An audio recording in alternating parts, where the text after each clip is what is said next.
alijua ya kama Mwokozi atazaliwa ndani ya kizazi cheusi.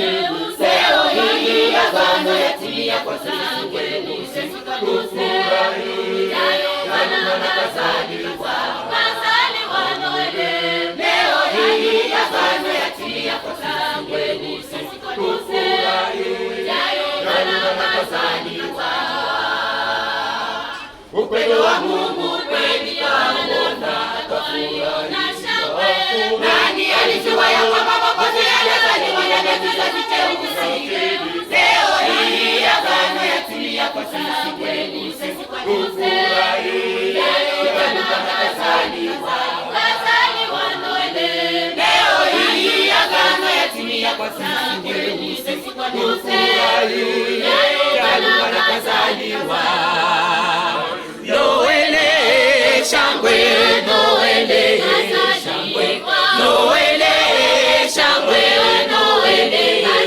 Mshukuru Mungu kwa upendo wake kwetu sisi, kamia mwana wake kwa kizazi, jina lake litalingana kiangani. Noeli, shangwe, Noeli, shangwe, Noeli, shangwe, Noeli.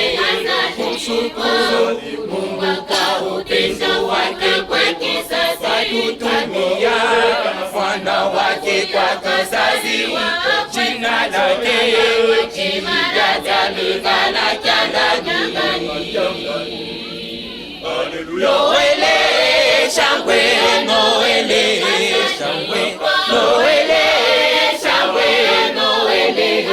Kumshukuru Mungu kwa upendo wake kwetu sasa, tutamia mwana wake kwa kizazi, jina lake litalingana kiangani.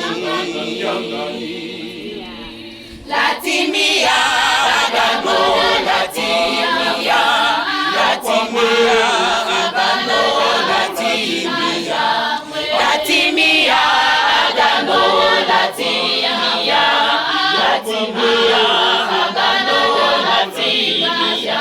Wakati ya Wayuda Bwana alisema neno kwamba ufalme wake utaondoshwa kwao na utapewa kwa kizazi chengine, kamwe utazaa laana, utajenga ngala mapena, utajenga ngala kazi.